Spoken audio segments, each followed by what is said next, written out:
क्या देखा था? भगवान महावीर की वाणी का केंद्र बिंदु भगवान आत्मा। आत्मा, ऐसा आत्मा मैं हूँ, उसे मुझे स्वीकार करना है। आज का अपना टॉपिक है नित्य बंध से निर्बंध। नित्य बंध से निर्बंध। नित्य बंध का मतलब है, कल या परसों जो अपना विषय आया कि प्रति समय कर्म बंद कर रहे हैं। प्रति समय कर्म बंद कर रहे हैं, सोते सोते भी कर्म बांध रहे हैं, लगातार कर्म बांधते जा रहे हैं, बिना कुछ सोचे विचारे कर्मों की संतति बढ़ती जा रही है। उससे रहित कैसे हो गए? उससे कर्म बंद की प्रक्रिया जो निरंतर चल रही है उससे विरक्त कैसे हो गए? क्योंकि एक बात तो पक्की है, जब तक कर्म रहेंगे तब तक हम दुखी रहने वाले हैं, संसार में रहने वाले हैं। कर्मों का अभाव नहीं होगा तब तक हम सुखी होने वाले नहीं। अभी भक्ति में बोल रहे थे, रिपुचार मेरे मग में जंजीर डाल पग में, रिपुचार मेरे मग में जंजीर डाल पग में, ठाड़े है मोक्ष मग में तकरार मोस ठानी। क्या मतलब इसका? बोलो जी। रिपु चार, रिपु कौन है? रिपु मतलब कौन? शत्रु को रिपु कहते हैं। तो ये चार शत्रु कौन है? अभी इसमें प्रोग्राम में पूछेंगे चार संख्या के हिसाब से क्या है? बोलो। बहुत चीजें हैं, कषाय भी चार है, ठीक है, गतियां भी चार है, बहुत चीजें हैं, ठीक है। गाति कर्म सब आप ले लो उसमें, तो इनके माध्यम से मैं अटक रहा हूं। एक समय में कर्म बंद कर रहा हूं। अच्छा, कर्म का उदय एक समय में आ रहा कि नहीं? ये 7:12 हो गए, ऐसा समझ लो आप। तो 7:12 पे किसी कर्म का उदय आया कि नहीं? ठीक है, किसी कर्म का बंद हुआ कि नहीं?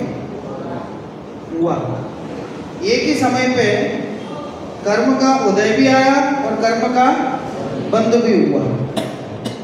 उदय आया, हम उस पर विचार करें, उससे पहले ही बंद भी हो गया। अब ये कर्मों का नाश कैसे करें? तो भैया थोड़ा समय हो सोचने के लिए, तब तो एक बार विचार करें कैसे के नाश हो गए।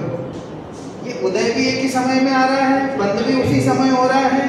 अब बचे कैसे? उनको रोके कैसे? कि कर्मों को रोके बिना मोक्ष तो होने वाला नहीं है। और निरंतर कर्म बंद हम सबको हो रहा है, संसारी जीव हैं, प्रति समय हम तो कर्म बांध रहे हैं, इस बात का तो सबको पता ही है। प्रति समय कर्म निरंतर बांधते जा रहे हैं, इन्हें रोके कैसे? पहले तो आप ये विचार करो, कर्मों को रोकना है कि नहीं? कर्मों को रोकना जरूरी है कि नहीं है? बोलो साहब।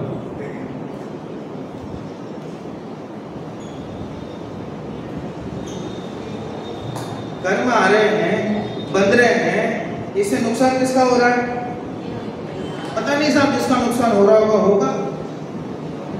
कर्म आके बंध रहे हैं, किसका नुकसान हो रहा है? इससे हमारा नुकसान हो रहा है। और ये बात तो पक्की है कि कर्मों को रोके बिना, कर्मों के नाश किए बिना, बंध का अभाव किए बिना संसार से विरक्त होने वाले नहीं।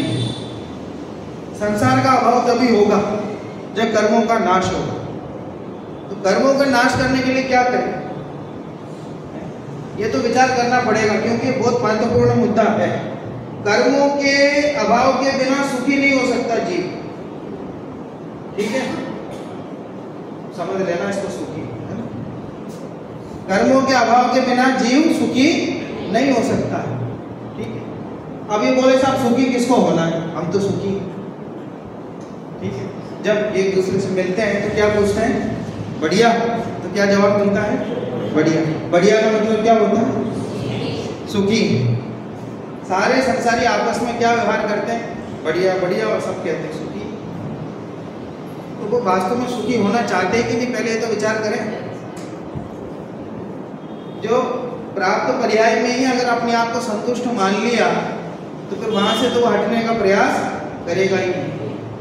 जो उसे कर्म का बंध हो रहा है, इससे मैं दुखी हूं, ये बात उसको पता ही नहीं लगेगा, जो सुखी होने का प्रयास क्यों करेगा? जो पराधीन होगा वो स्वाधीन होने का प्रयास करेगा। स्वतंत्रता के लिए जो भी आंदोलन हुए पहले, वो सब क्यों हुए और अब क्यों नहीं होते? क्योंकि पहले कि अंग्रेजों का शासन चलता था, उसमें पराधीनता लगती थी। अब अपना शासन हो गया तो आंदोलन नहीं होते। वो पराधीन लगना तो चाहिए। तो कर्मों से हम दुखी हैं ऐसा कभी महसूस होता है कि नहीं? कि वो कहते हैं ना कि साहब पॉजिटिव देखो, पॉजिटिव देखो। इतना पॉजिटिव देखने की हमारी आदत हो गई है कि जो नेगेटिव है उसको भी पॉजिटिव देखते हैं। बहुत ज्यादा पॉजिटिव हो गए। ये संसारी प्राणी को मोटिवेशन की जरूरत नहीं है, इसके मुंह से निकलता ही बढ़िया। तो बीमार आदमी से मिले तो भी क्या कहता है? बढ़िया। साक्षात बीमार हो, बेड रेस्ट में हो, तकलीफ में जूझ रहा हो, तो उससे भी पूछे क्या कहेंगे? बढ़िया। माने वो सुखी है इस बात का भाव वासन ही नहीं है कि वो कर्मों से दुखी है, इस बात का उसे भाव वासन ही नहीं है। और सुखी होना है इस बात का भाव वासन नहीं है तो फिर वो सुख के लिए प्रयत्न नहीं करेगा। छड़ाला में तो कहां से बात शुरू हुई? सुख चाहे दुख ते भयवंत। बहुत सामान्य बात है कि संसार में सुख है ही नहीं। ठीक है, वो बड़े पंडित जी का वाक्य है ना, बड़े पंडित जी का ही है कि संसार में सुख और दर्पण में मुख दिखाई देते हैं, होते नहीं। संसार में सुख और दर्पण में मुख दिखाई देते हैं और होते नहीं है, दिखते हैं बस। यही प्रयास करते जाते हैं और निरंतर ऐसा चक्र चला जा रहा है, ऐसा चक्र चला जा रहा है, कंटिन्यू वो चक्र घूमता रह रहा, घूमता रह रहा, घूमता रह रहा, घूमता रह रहा। वो चक्र रुके कैसे? वो चक्र नहीं रुकेगा तो सिद्ध शिला में विराजमान नहीं होगा। इसलिए कर्मों का अभाव होना बहुत जरूरी है। ठीक है, देखो कर्म अगर सही में अगर कोई कर्म सिद्धांत पढ़े ना, संभव सिद्ध क्या कर्म चक्र से सिद्ध चक्र, एक पुस्तक है ना संजीव जी की, उसमें उन्होंने लिखी है अगर वास्तव में कोई कर्म सिद्धांत पढ़ेगा तो वो निर्भर हो जाएगा। कर्म सिद्धांत पढ़ने का परिणाम क्या है?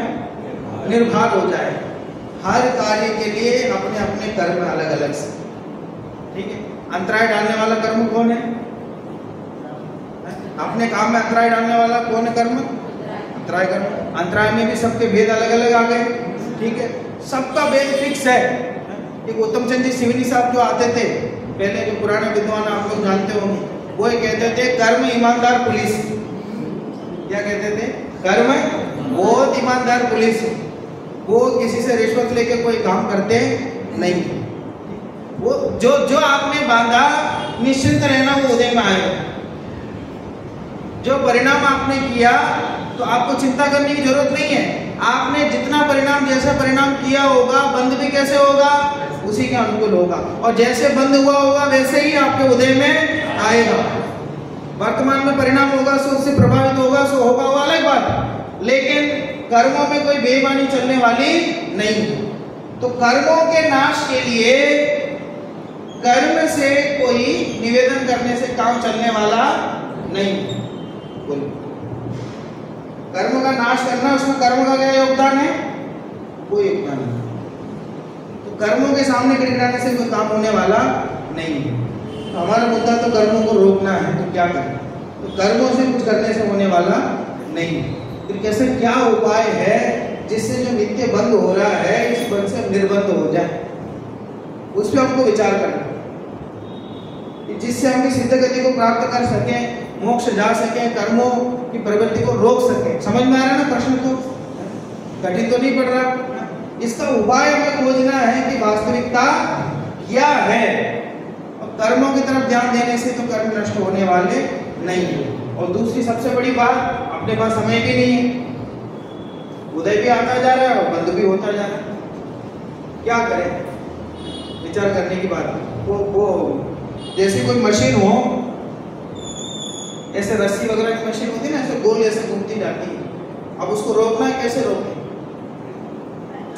कंटिन्यू ऐसा चलता जा रहा है, कैसे रोकें उसको? और जाके हाथ लगाएंगे तो क्या होगा? हाथ फंस जाएगा उसमें। पहले वो चावल वगैरह पिसते थे, उसके छिलके अलग करते ना उसको चावल के, तो वो पहले बड़ी बड़ी मशीनें ऐसे हुआ करती थी, तो वो उसमें डालते थे और वो मशीन दो ऐसे अलग अलग होते थे, तो दोनों को गोल घुमाने के लिए एक ऐसा बेल्ट जैसा डालते थे, उसमें वो डाल के घूमता था, ठीक है? तो फिर वो ऐसा कंटिन्यू चल रहा है, कैसे रोके उसको? ये विचार करने की बात है। क्योंकि साहब इसलिए एक बार टोडरमल जी ने वाक्य लिखा है, क्या लिखा? कि जिन्हें बंद नहीं करना हो वे, क्या लिखा? कषाय नहीं करे। क्या लिखा? जिन्हें बंद नहीं करना हो वे कषाय नहीं करे। कषाय नहीं करेंगे तो बंद नहीं होगा, तो नया बंद नहीं होगा तो पुराना जो कर्म हमने बांधे वो धीरे धीरे वो भी नष्ट हो जाएगा। क्योंकि पुराना कर्म जो हमने बांध लिया है उसमें हम कुछ कर सकते हैं क्या? अनादिकाल से जो हम कर्म बांधते हुए आ रहे हैं, जो उदय में आके फिर गए उनकी बात अलग है, लेकिन अभी जो सत्ता में है उनमें हम क्या कर सकते हैं? सत्ता में जो कर्म पड़ा है उसका क्या उपाय है?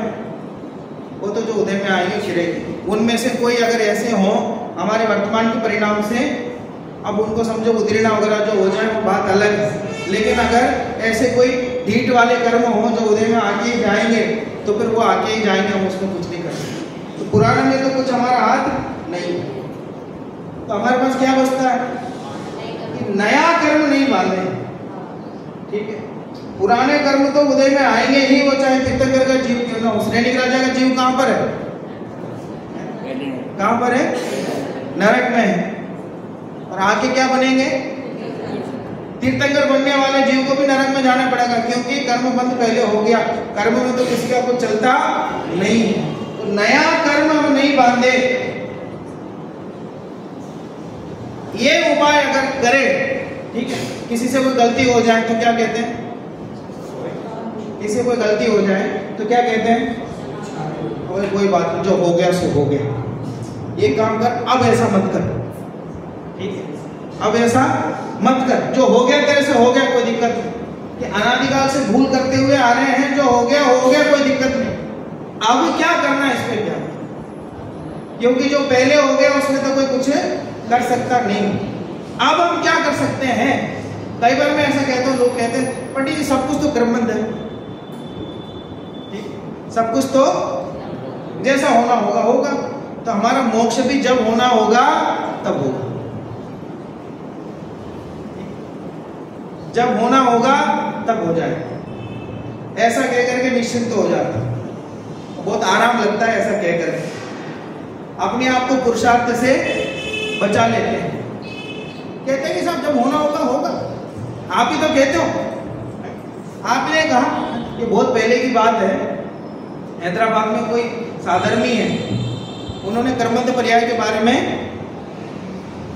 सुन लिया कि साहब सब कुछ निश्चित है, तो उनने कहा कि साहब सब कुछ निश्चित है, मैं तो नहीं मानता सब कुछ निश्चित है, मैं तो नहीं मानता, क्या कर दो मैं?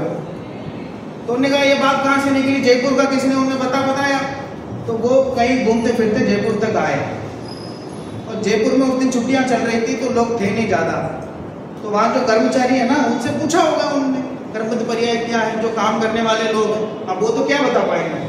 उन्होंने कुछ बताया, उनको संतुष्टि नहीं हुई, तो दो तीन दिन रुके, किसी से कोई चर्चा नहीं हो पाई, तो निराश होकर के वापस जाने लग गए। तो भाग्य से हमने गया, स्वागत कृष्ण मुझसे मिल गए, रसीद बना रहे थे जाने के, वापस जाने के, कमरा वगैरह क्लियर करके पूरा, तो बड़बड़ा रहे थे, देखो मैं आया, कुछ मुझे मिला नहीं जवाब ऐसा। मैंने कहा सब क्या जवाब नहीं मिला बताओ? मेरे सब कुछ निश्चित है तो मैं तो नहीं मानता, आप कहते रहो सब कुछ निश्चित, मैं नहीं मानता। मैंने कहा भाई साहब आपका नहीं मानना भी तो निश्चित है, आपका नहीं मानना भी तो निश्चित है, तभी तो हुआ है, इसलिए आप नहीं मान रहे। रुक गए, वापस कमरा लिया, बोले साहब आप सही जवाब मिला मुझे। उसके बाद मैंने दादा से मिलाया, सचिव जी से मिलाया, बहुत चर्चा की, तो जुड़ गए वो अपने से, वापस हैदराबाद के रहने वाले। तो ऐसे किसी भी बात को अपन सही ढंग से नहीं समझेंगे तो उससे लाभ के बदले हानि मिल जाएगी। तो सब कुछ निश्चित है, इससे इस बात को किससे समझना है? ये बात आलसी होने के लिए थोड़ी है, प्रमादी होने के लिए थोड़ी है। अगर सब कुछ निश्चित है तो हमारा पुरुषार्थ करना भी तो निश्चित है, ऐसा विचार क्यों नहीं आता? ठीक है कि मोक्ष मार्ग में हमारा आगे बढ़ना भी तो निश्चित है, ऐसा विचार क्यों नहीं आता? तो केवल प्रमाद पोषण के लिए हम कर लें कि सब कुछ निश्चित, जब होना होगा सब होना। अरे भैया, उसमें उन्होंने टोडरमल जी ने लिखा कि सांसारिक कार्यों में तो बहुत बुद्धिपूर्वक सारा काम करता है। ठीक है, अपने घर में कोई काम अटक रहा हो तब हम ऐसा बैठते हैं कि सब कुछ निश्चित है, जब होना होगा होगा। बच्चा 10वीं में आ जाए, ठीक है, अरे सब कुछ निश्चित है, 11वीं में जहाँ जाना होगा वहाँ चल जाएगा शायद। ऐसा बैठते हैं कि शांति से 4 जगह की जानकारी निकालते हैं, इससे भविष्य क्या होगा ये सब सोचते हैं, क्या परिणाम निकलेगा ये सब सोचते हैं और विचार करके फिर करते हैं। वहाँ तो पुरुषार्थ करते हैं, और यहाँ मोक्ष मार्ग में कहते हैं साहब जब होना होगा हो जाए। ऐसा लगता है मोक्ष की कोई जल्दी नहीं है, मोक्ष जाने की कोई जल्दी नहीं है। अच्छा, पंचम काल में मोक्ष होता है क्या? पंचम काल में मोक्ष होता है? क्यों नहीं होता? क्यों नहीं होता? बोलो साहब आनंद जी, क्यों नहीं होता पंचम काल में मोक्ष? है? तो पूछा एक बार बच्चों से, बेटा क्या पंचम काल में मोक्ष जा सकता है या कोई नहीं जा सकता? क्यों नहीं जा सकता? बोले अभी तो शास्त्र में लिखा है, शास्त्र में लिखा है इसलिए नहीं जा सकता। अरे शास्त्र में क्यों लिखा है? अरे पंचम काल में ऐसे जीव ही पैदा नहीं होंगे जो मोक्ष जाने के योग्य होंगे। माने कोई शास्त्र जैसे ये जाना चाह रहा था और शास्त्र ने रोक दिया कि रुक बेटा नहीं जा सकता। शास्त्र में लिखा तो ऐसा कहता है जैसे शास्त्र ने इसको रोक लिया हो। शास्त्र ने थोड़ी रोका है। अरे पंचम काल में ऐसे जीव ही पैदा नहीं होते जिनकी योग्यता ही नहीं है जो मोक्ष जा सके, इसलिए नहीं जाते हैं। नहीं जाते इसलिए शास्त्र में लिखा, शास्त्र में लिखा है इसलिए नहीं जाते, ये थोड़ी है। जो होता है उसका वर्णन उसमें लिखा हुआ है, ऐसा होना चाहिए इसलिए थोड़ी शास्त्र में वर्णन आया है। दोनों में बहुत बड़ा अंतर है। इसलिए पुरुषार्थ करना तो होगा, पुरुषार्थ करके हमें अपने आप को इस मार्ग में बनाए रखना तो होगा, बढ़ना तो होगा, तब जाकर के कर्मों का अभाव होगा। तो निरंतर जो बंद हो रहा है उसका अभाव तब होगा। इसलिए टोडरमल जी ने लिखा कि जिन्हें बंद नहीं करना हो वे कषाय नहीं करें, कषाय नहीं करें। कषाय नहीं करोगे तो क्या हो जाएगा? बंद नहीं होगा, और बंद नहीं होगा तो गर्म नहीं आएगा, और गर्म नहीं आएगा तो अभाव हो जाएगा धीरे धीरे करके, फिर उसके बाद मोक्ष हो जाएगा। कितना सिंपल मार्ग है। अब बोलो आप लोग कषाय है कि नहीं है? आप लोग कषाय कर रहे हैं कि नहीं? अब बोलो हम लोग कषाय कर रहे हैं कि नहीं है?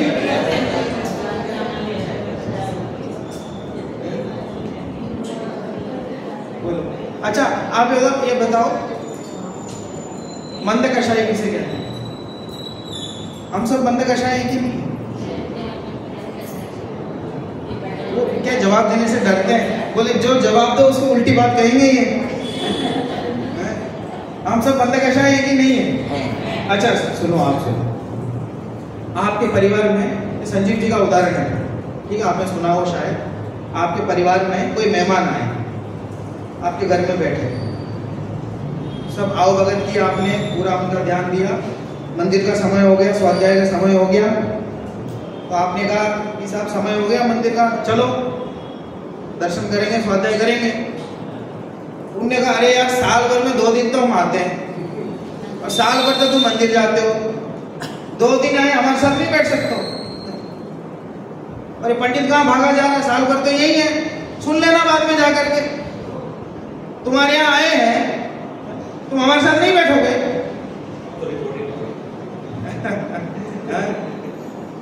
हाँ, बोले अब तो रिकॉर्डिंग आगे बाद में सुन लेना। ऐसा कहा नहीं, कोई कहीं नहीं जाएगा, बैठ। अभी मंद कषाय की तीव्र कषाय सुनना, एक और घूमा फिर उसके बाद बताना, ठीक है? ये पहला होगा। ऐसे मेहमान आए, आओ भगत की सब हो गया, उनसे आपने कहा कि सब मंदिर का समय हो गया, चलो, ठीक।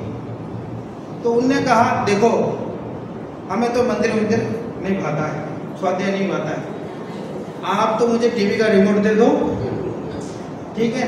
आप लोग जाओ, बड़े शौक से जितना धर्म करना हो करके आओ, जितना स्वाध्याय करने करके आओ, मुझे यहाँ बैठने तो शांति से, मेरी तरफ से कोई रोक टोक नहीं, चले जाओ आराम से। कुछ अब ये बताओ, पहली घटना हुई और दूसरी घटना हुई, तो दोनों में से मंद कषाय कौन है और तीव्र कषाय कौन? बोलो, आप लोग बोलो, जो नए लोग हैं, नए माने जो आते हैं, युवा लोग बोलो, मंद कषाय कौन है? पहला वाला, दूसरा वाला। और तीव्र कषाय कौन है? पहले वाला तीव्र कषाय और दूसरा वाला मंद कषाय। सही है गौरव जी? अरे दोनों ही तीव्र कषाय हैं। जिसे धर्म नहीं सुहाता वो तीव्र कषाय, ठीक है?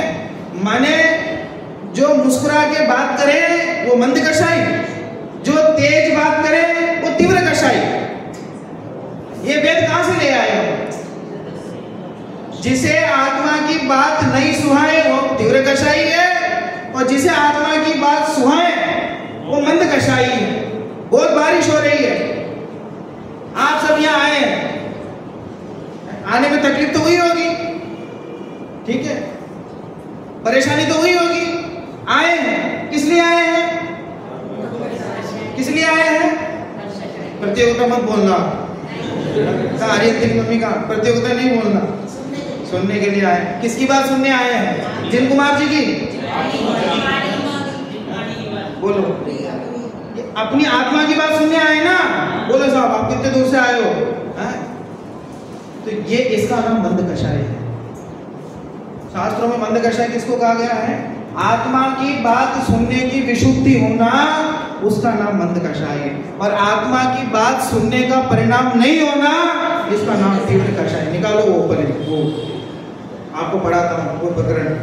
मंद कषाय तीव्र कषाय क्या है? हम चाहे जिसको मंद कषाय कह देते हैं, तीव्र कषाय कह देते हैं। अरे लोग जानवरों में भी भेद करते हैं कि पंडित जी ये बहुत मंद कषाय है। एक बार चेन्नई में किसी के घर में गया था, वो कुत्ते पाल रखे थे उन्होंने, ठीक है? वो ऐसा लग नहीं रहा था कुत्ता की ऊंट है, इतना बड़ा सा लग रहा था, ठीक है? मैंने कहा साहब इसे बांधो, किसी कमरे में रखो, मैं तो नहीं आऊंगा, मुझे डर लगता है। वो बहुत तेज आवाज और कर रहा था। पंडित जी बहुत मंद कषाय है, बहुत मंद कषाय है, आज तक किसी को नहीं काटा है, ठीक है? मैंने कहा वैसे आपका क्या भरोसा, मुझे काट लेगा, कल से कहने लग जाओगे आज तक एक को ही काटा है, मंद कषाय है। और वो एक में हो गया तो नहीं काटने वाला भी मंद कषाय, एक को काट दे वो भी मंद कषाय, दो को बस दो को ही काटा है, उसको ज्यादा किसी को नहीं काटा, वो भी मंद कषाय। अरे मंद कषाय की परिभाषा ही नहीं जानते हम उसको वास्तव में। जिसको चाहे तीव्र कषाय कह देते हैं। कोई जोर जोर से चिल्लाए उसको क्या कहेंगे? तीव्र कषाय। अब मैं बच्चों को डांटता हूँ, कभी देखना बच्चों को कैसे डांटता हूँ, तो तीव्र कषाय हो गया हूँ। लेकिन वो बच्चों को डांटने के पीछे मेरा अभिप्राय क्या है? पढ़ो, जिनवानी पढ़ो, भक्ति में बैठो, स्वाध्याय में बैठो, कक्षा में बैठो, उसके लिए मैं पढ़ाता हूँ, उसके लिए चिल्लाता हूँ। तो वो चिल्लाना तीव्र कषाय में जाएगा? नहीं जाएगा। विचार करने की बात है, क्योंकि संसार में जैसे दिखाई देता है वैसा सब कुछ होता नहीं है। सही बात क्या, असली बात क्या है, वो उसके तह तक पहुंचने की जरूरत है। संजीव जी का एक और उदाहरण है, कोई बच्चा हो रात को पिक्चर देख के आ रहा हो 2 बजे, आके दरवाजा खटखटाए, मम्मी आके पूछे कहाँ से आ रहा है, मम्मी वो पिक्चर देखने चला गया था दोस्तों के साथ। तो बता नहीं सकता था, फोन लगाने फोन नहीं उठाया, मम्मी भूल गया, बोले जाओ वापस चले जाओ 2-3 पिक्चर और देख के आओ। ठीक है, माँ ने गुस्से में कहा चले जाओ। अब बोलो विश्व का ऐसा कौन सा पुत्र होगा जो खुश होगा, अरे मम्मी ने परमिशन दे दी, अब बहुत अच्छा होगा, बहुत अच्छा। हिलेगा नहीं जगह से, एक कदम नहीं हिलेगा। ठीक है, मम्मी कह रही जा चले जा 2-3 पिक्चर और देख के आ, जा शौक पूरा करिए, एक कदम नहीं हिलेगा। मम्मी कहेगी जा चले जा, फिर भी नहीं जा। मम्मी कह रही है जाओ जाओ, अब आप दुनिया की सारी डिक्शनरी निकाल लो कि जाओ 2-3 पिक्चर और देख के आओ, इसका मतलब निकालो, ट्रांसलेशन करो उसका इंग्लिश में, क्या अर्थ आएगा उसका, उन शब्दों का अर्थ क्या है। साहब वो तो परमिशन दे रही चले जाओ, बच्चा वहां से जाएगा नहीं जाएगा, अरे वो तो शब्दों से तो कह रही चले जा, लेकिन उसका अर्थ क्या है कि बेटा हिल गया यहां से, तो सोच लेना। तो शब्द तो होते कुछ और, उसके अर्थ तो होते कुछ और। ऐसे कोई मंद कषाई बड़े प्रेम से बोले कि साहब चलो प्रवचन सुनने, अरे साहब हमें तो आत्मा फात्मा सुहाता नहीं है।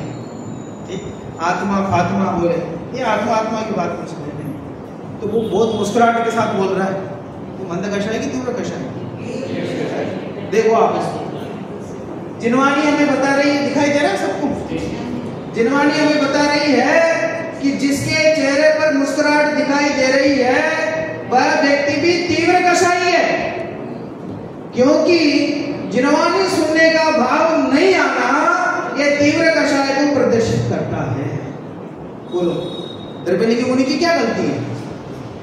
द्रव्यलिंगी मुनि है इतने मंद कषाई, अब देखो समझाने में भाषा में भी यही आता है, इतना मंद कषाई जैसा दिखाई देते हैं कि कोई उनके खाल खींचे राजू जी वैसा, और नमक मिर्ची लगाए तो भी जो आंखा, वो सफेद कलर क्या बोलते हैं इसको, आंख का खोया जो है वो लाल नहीं हो गए, इतनी मंद कषाई। और शास्त्र की भाषा में बोले तो क्या कहेंगे उन्हें? तीव्र कषाई है। क्यों? कि वो आत्मा की बात नहीं सुहाती। आत्मा की बात नहीं सुहाने पर कितने भी मंदता बाहर से दिखाई दे, वो सब तीव्र कषाय में जाता है। देखो अच्छा एक बार आप विचार तो करो, क्यों जाता है तीव्र कषाय में? आप जवाब दे दो तो मुझे आनंद आ जाए, मेरी मेहनत में समझो थोड़ी सफल है। मैंने कोई तार्किक जवाब आप दे सकते हो? बोल के दिया आपने, बोलो सही बोला आपने। क्यों? क्योंकि जिसे आत्मा की खबर नहीं है उसको कौन सी कषाय है? अनंतानुबंधी। बाहर में नहीं दिख रही है तो भी उदय में क्या है, बंद में क्या है? अनंतानुबंधी। सबसे तीव्र कषाय कौन सी कहलाती है? अनंतानुबंधी। तीव्र हुआ ना। देखो हमें लगता है कि शांति से बोल रहा है, मुस्कुरा कर बोल रहा है, प्रेम से बोल रहा है, इसलिए मंद कषाई, लेकिन ऐसा नहीं। इन लक्षणों को देखकर आप यह नहीं कह सकते हैं कि इसमें कषाय नहीं है, क्योंकि जिसे जिनवानी नहीं सुहाती है, तत्व की चर्चा नहीं सुहाती है, धर्म सुनने का भाव नहीं आता है, धर्म करने का भाव नहीं आता है, तो निश्चित रूप से उसमें तीव्र कषाय है। वो विशुद्धि लब्धि का अर्थ करते हुए दादा बता देते हमेशा 5 लब्धियां होती है ना सम्यक दर्शन के लिए। विशुद्धि लब्धि कौन से नंबर की है? सर्वक्षम लब्धि, और उसके बाद विशुद्धि लब्धि। तो विशुद्धि लब्धि का क्या मतलब है? क्या मतलब है? दादा ऐसा बता देते कि भैया प्रवचन रात को 2 बजे होगा। बोले ठीक है। तुम कहाँ रहते हो? शिवाजी पार्क, और यहाँ से 40-50 किलोमीटर दूर कोई एरिया का नाम बताओ। नोएडा, प्रवचन नोएडा में होगा। बोले ठीक है, ठीक है। और 1:55 में जो आएगा उसी को सुनाएंगे, नहीं तो नहीं सुनाएंगे। ठीक है। और 2-4 बात यहाँ से जो पैदल आएंगे उन्हीं को सुनाएंगे। बोले ठीक है, ठीक है। यहाँ से 25 किलो वजन साथ में लेके आएगा, जो पैदल भी आएगा उसी को सुनाएंगे, ठीक है। आत्मा की बात सुनने के लिए जो भी हो उन सब के लिए जो तैयार रहता है उसका नाम क्या है? विशुद्ध लब्धि। उसका नाम विशुद्ध लब्धि है। और जो व्यापारी है, ठीक है, राजस्थान से आता हूँ ना, वो पूरा व्यापारी समाज है, ठीक है, पूरा मारवाड़ एरिया है, पूरा व्यापारी। व्यापारी तो समझो कुछ भी, वो कुछ भी कह दो तो वो क्या कहेगा? कोई बात नहीं, कोई बात नहीं, ये करना पड़ेगा, कोई बात नहीं, कोई बात नहीं। उसे 10 रुपया कमाना हो तो 10 बातें नहीं 100 बातों से ज्यादा समझौता कर लेगा, कोई बात नहीं, क्यों? मुझे व्यापार करना है। बात समझ में आ रही? किसी बात के लिए मना नहीं करेगा। ऐसे ही जिसे अपना आत्म कल्याण करना हो तो आत्मा की बात तो सुननी है। तो कह रहे कितने ही शर्त लगा उसके मन में विशुद्धि होती है कि कहाँ प्रवचन साहब इतने दूर तो हम नहीं जा सकते, इतना भजन तो हम नहीं जा सकते, अरे उसके मन में होगा ही नहीं। तो ऐसे विशुद्ध लब्धि है। इसलिए कह रहे हैं कि धर्म सुनने का भाव नहीं आना, उसी का नाम तीव्र कषाय है। बोलो साहब कितने सौभाग्यशाली हैं, हमें जिनवानी तो मिल गई है और जिनवानी सुनने का भाव भी आता है। भाव आना सबसे बड़ी बात है, ठीक है, क्योंकि समागम तो कई लोगों को मिल जाता है, लेकिन वो सुनने का भाव आना, परिणाम होना, वो सबसे बड़ी बात है। अगर हमें आत्मा की बात सुनने के परिणाम आते हैं तो फिर हमारा मंद कषाय, नहीं तो फिर मंद कषाय नहीं। देखिए निश्चित रूप से उसमें तीव्र कषाय है, इसे ही तीव्र कषाय कहते हैं। आत्मा की विराधना तीव्र कषाय है। विराधना करने हमें कषाय नहीं लगता। हमें तो कितने तीव्र क्रोध में शब्द बोला गया है, वह तीव्र कषाय है।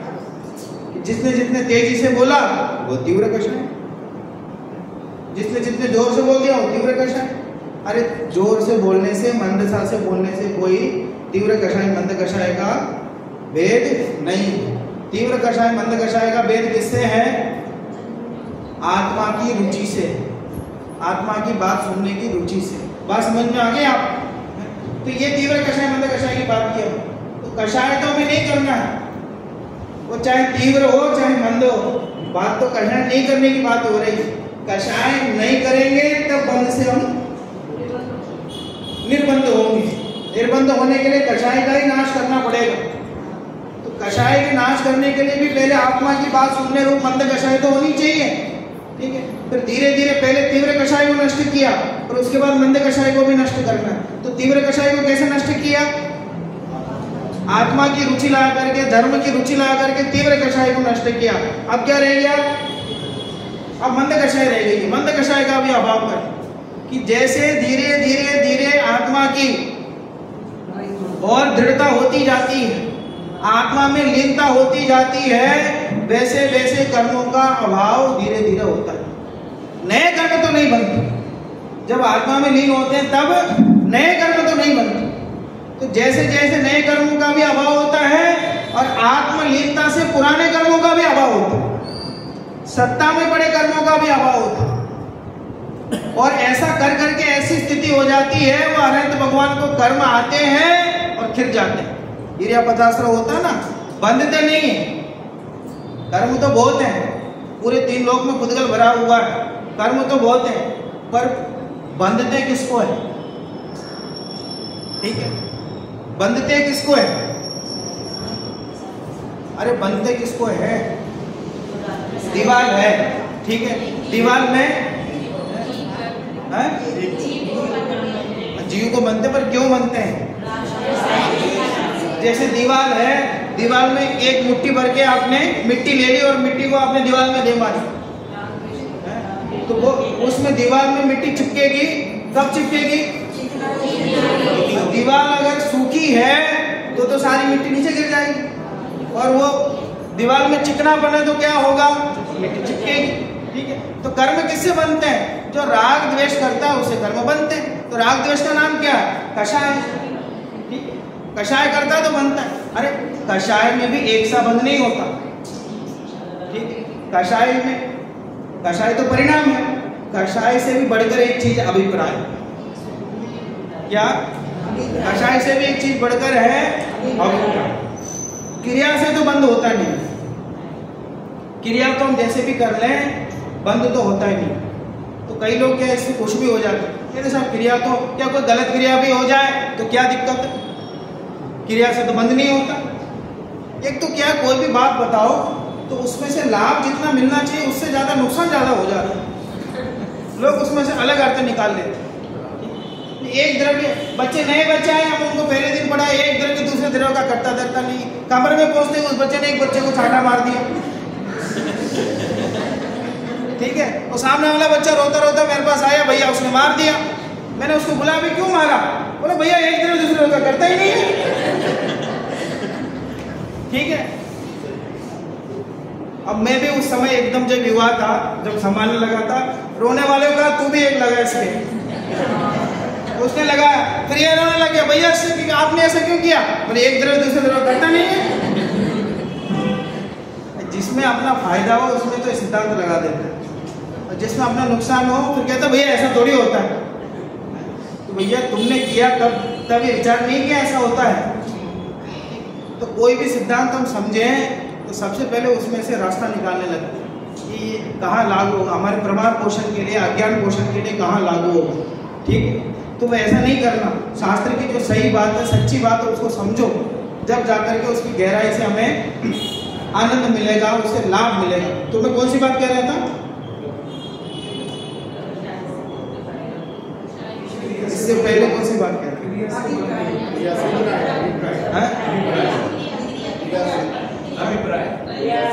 मैं ये भी देखना चाह रहा हूँ कौन कौन बोल रहे हैं, कौन कौन जुड़े हैं विषय से, उनको बताएं।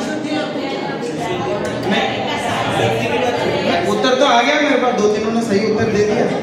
मैं देखना चाह रहा हूँ कौन कौन से। कई बार बच्चों से मैं क्लास लेता हूँ ना, बीच में रुक करके ऐसा पूछता हूँ कि बताओ मैं क्या कह रहा था, तो कई बार जवाब ही नहीं आता। कोई क्या कह रहे हैं तो पता तो सही है कि भैया वो सुन रहे हैं कि नहीं, समझ भी रहे हैं कि नहीं। अभिप्राय की बात कर रहे थे, ये बात सही है, ठीक है। अभिप्राय के बारे में कह रहे थे, तो सही अभिप्राय होगा तो सही फल, क्रिया का तो कोई फल मिलने वाला नहीं, ठीक है। तो क्रिया तो जैसी है वो वैसी बनेगी। मैं कह रहा हूं अगर ऐसी कोई क्रिया करे, बोले क्रिया का फल नहीं है, अरे क्रिया होने से पहले परिणाम भी तो हुआ भाई, उसको मारने का परिणाम हुआ ना, ठीक है। एक तो सोते सोते हम किसी का धक्का लग गया, ठीक है, कोई खुद ऐसा हो रहा था, उसका धक्का लग गया, गिर गए, तो तब तो ये मान सकते हैं यार इस क्रिया का इसको पता नहीं है। कोई जानबूझ के लात मार के गिरा है तो वो क्रिया तो परिणाम पूर्वक हुई ना, बात समझ में आ रही ना। हम जा रहे हैं सावधानी पूर्वक जाते, देख रहे हैं, देखते हुए सारा काम कर रहे हैं और जीवों की हिंसा हो गई तो समझ में आता ठीक है, हम तो सावधानी पूर्वक कर रहे हैं और जीव की हिंसा हो गई है, तो उसके पाप का भागीदार तो हम बनने वाले नहीं है। और कोई बिना जाने ही करे और जीव की हिंसा नहीं होवे तब उसको पाप का बंध होगा कि नहीं, बात समझ में आएगी, मेरा प्रश्न समझ में आएगी। एक व्यक्ति है बिना देखे, बिना मन में विचार किए जीवों की हिंसा नहीं हो जाए ऐसे सावधानी के बिना जा रहा है और भाग्य से उससे जीव हिंसा नहीं हुई, तो उसको पाप का बंध होगा कि नहीं? पाप का बंध होगा कि नहीं? अरे होगा, 100% होगा। जीव मरने से कोई संबंध नहीं है, तो क्यों बंद हो जीवों को बचाने के लिए? अरे जीवों को बचाने का कहने का जो तात्पर्य है उसमें सावधानी है, उसके पीछे क्या तात्पर्य होता है कि सावधानी रखो, ये तात्पर्य होता है, ये नहीं होता तुम बचाओ। और रत्नगंध श्रावाचार्य में ऐसा लिखा है कि 3 लोक में ठसाठस जीव भरे, मैंने अभी बताया था ना आपको, क्या शब्द लिखा? ठसाठस जीव भरे, बिना जीव हिंसा के कोई काम कर ही नहीं सकते। बोलो कोई काम ऐसे करके बताओ बिना जीव हिंसा कि साहब हम नहीं चलेंगे, बैठ जाएंगे, कि भैया बोलोगे तो हिंसा होगी, कि साहब बोलेंगे भी नहीं, बैठेंगे बिल्कुल शांति से बैठे रहेंगे, हिलेंगे डुलेंगे तो हिंसा होगी ना, शांति से बैठे रहेंगे। श्वास ले रहे हैं ना, श्वास ले रहे हैं और छोड़ रहे हैं, कि साहब श्वास भी बंद कर लेंगे तो अपनी हिंसा कर लोगे, वो सबसे बड़ी हिंसा हो जाएगी। ऐसा कौन सा काम है? पल के ऐसे ऐसे बार बार झपकते हैं ना, ऐसा है?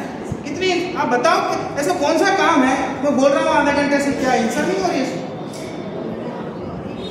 बात समझ में कि साहब ठीक है कल से हिंसा मत करो। कि ऐसा कोई काम नहीं है जिसमें बिना हिंसा के संसार में काम। तो जीव तो मरते ही मरते हैं, वो हिंसा शब्द देना ठीक नहीं है उसके लिए, जीव तो मरते ही मरते हैं। पर सवाल ये है कि आपके मन में क्या है, आपके अभिप्राय में क्या है। अभिप्राय के अनुसार बंध होता है। बंध और निर्बंध होने का सीधा संबंध किससे है? अभिप्राय, क्रिया से नहीं। पूरी जिंदगी क्रिया को हमने सुधारने में लगा दी, सब इससे मोक्ष हो जाए, ये तो उससे कोई फर्क नहीं पड़ेगा। कि कांच के उस तरफ दाग लगाओ और इधर कपड़ा लेके हम साफ करें, कब तक साफ हो जाएगा? वो बढ़िया बढ़िया लेके आए, क्या बोलते हैं वो, कांच साफ करने के लिए वो आते हैं, स्प्रे वगैरह लगाए और बहुत अच्छा कपड़ा, नया कपड़ा लिया है तो हो जाएगा? एक दिन में, 2 दिन में, 10 दिन में, कितने दिन भी करते रहे, जितने दिन हम बढ़िया से बढ़िया साफ करेंगे वो दाग और अच्छे से दिखेगा। इधर से पूरा मामला साफ हो जाएगा तो उधर का और अच्छे से दिखेगा। जितनी क्रियाओं को सुधारने में हम लगाते हैं उसका 100% भी परिणामों पर लगाए तो थोड़ा बहुत काम हो सकता है, पर परिणामों से भी ज्यादा किसमें लगाना?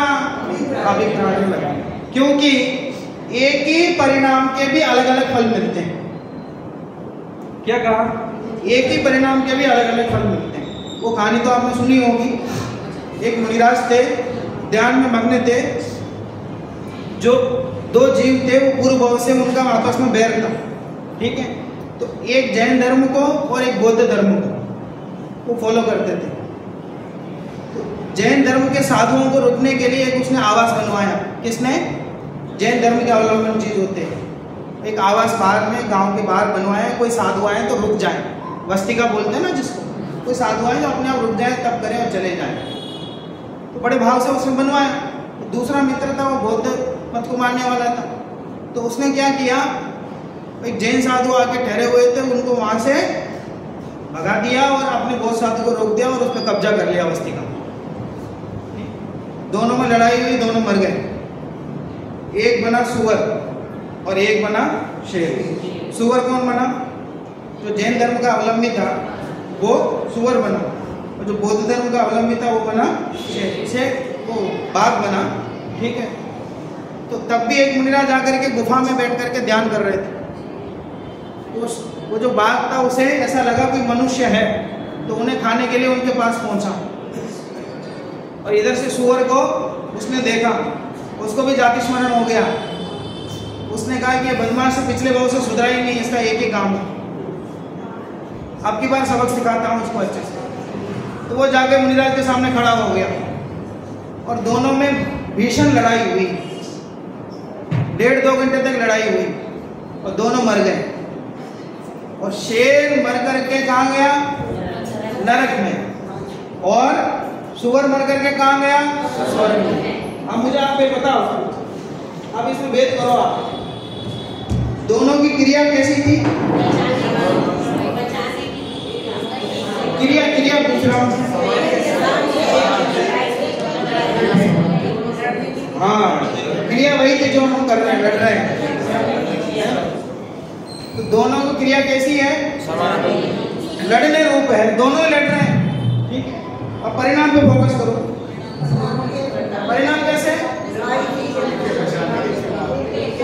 परिणाम भी एक से। शेर को किस पे गुस्सा आ रहा है? सुअर। क्यों? क्योंकि मुनिराज को खाने नहीं दे रहा है। और सुअर को किस पे गुस्सा आ रहा है? क्योंकि ये मारने जा रहा है। गुस्सा तो दोनों का आ रहा है, एक दूसरे को, ठीक है।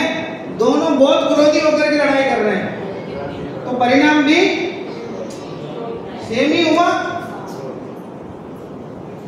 अब बताओ, अगर क्रिया की अपेक्षा से एक को नरक पहुंचाना है, एक को स्वर्ग पहुंचाना है, तो कैसे भेद करोगे? किसको कहाँ पहुंचाओगे? दोनों लड़ाई, आप समझो, आप जज हैं, ठीक है। दोनों को भेजना, आपसे पूछें कि साहब एक को क्या कहें चलो दोनों को जो सजा देना वो दे दो, तो यहाँ क्रिया के हिसाब से दोनों को सजा दोगे तो क्या सजा दोगे?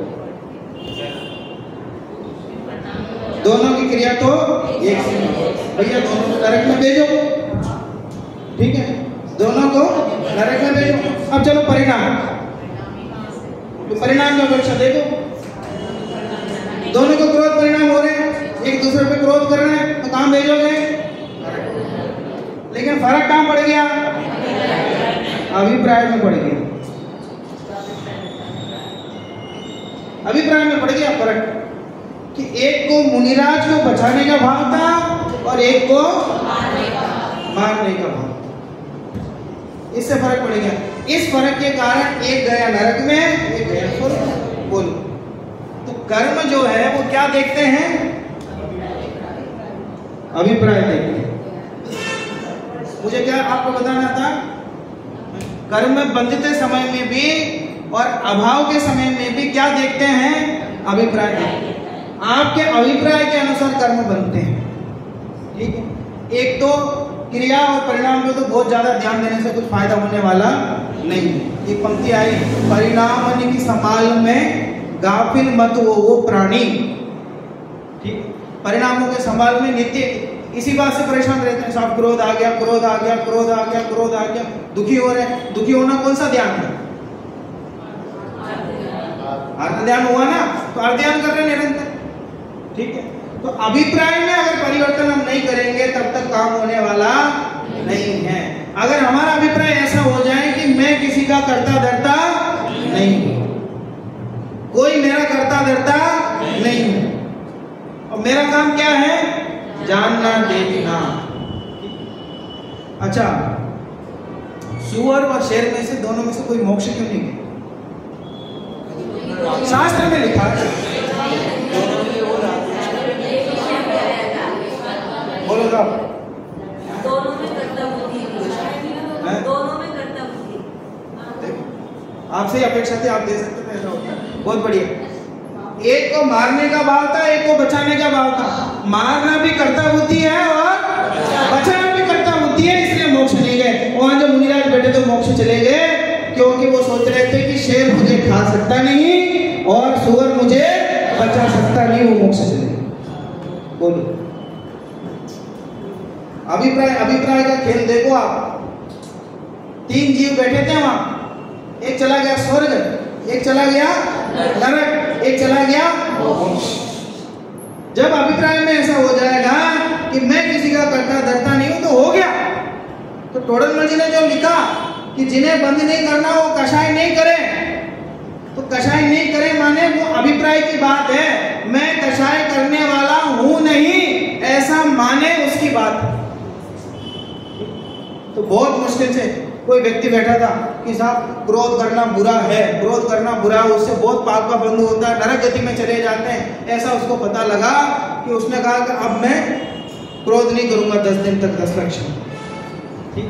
ऐसा लगा कि 10 लक्षण में ही कोई आयु का बंध हो रहा हो, और इसी समय बंद हो जाए तो नरक में चले। तो बैठा था, ध्यान में बैठा था, उसी समय पत्नी आकर के कुछ पूछा उससे, क्यों, उसका क्या हुआ वो काम, वो बाद में बताता हूँ, बैठ के पूछा। उसी समय बच्चे आए, कोई काम पूछे तो अब बाद में करो, चलो। उस समय पड़ोसी आ जाए, कुछ पूछे, एकदम गुस्सा हो गया, कोई मुझे ध्यान ही नहीं करने दे रहा, मैं क्रोध से बचना चाह रहा हूं, कोई मुझे बचने नहीं दे रहा।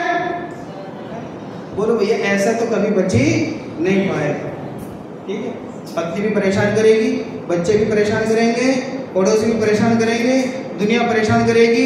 इसके बीच में रहते हुए भी अगर तुमने अपना अभिप्राय सही कर लिया तो कर्म से बन जाओ, ठीक है। तो तुम ये सोचो कि दुनिया मुझे मुक्त करेगी तो मैं मुक्त हो जाऊंगा, तो दुनिया तो कभी मुक्त करने वाली है नहीं। आज तक दुनिया किसी को मुक्त करने वाली, किसी को नहीं होगी मुक्त। अभिप्राय सही करके, हाँ, अभिप्राय में अगर वो धर्म रूप अभिप्राय है तो मंद कषाय। जब तक कर्म बंद नहीं होता तब तक क्या कहलाएगा? मंद कषाय कहलाएगा। और जब तक कर्मों का पूरा अभाव हो जाएगा तो फिर वो निर्बंध कहलाएगा। यही पूछना चाह रहे ना? नहीं, थोड़ा और समझाओ आप क्या पूछना चाह रहे? और किसी को कोई प्रश्न तो नहीं है? तो काम कहाँ करना है? अभिप्राय में करना है। तो निरंतर जो बंद हो रहा है इस प्रक्रिया को हमें बंद करना है, इसको अभाव करना है। क्रिया और परिणामों में तो बहुत ध्यान दे लिया है अनादिकाल से, अब अभिप्राय पे ध्यान देना है, क्योंकि फल किसका लगता है? अभिप्राय। बंद किससे होता है? अभिप्राय। और बंद का अभाव किससे होता है? अभिप्राय। ठीक है, इसलिए इस बात को गहराई से समझें तो नित्य बंध से निर्बंध हो जाए, हम सभी भी सिद्ध शिला को प्राप्त करें। ऐसी मंगल कामना से।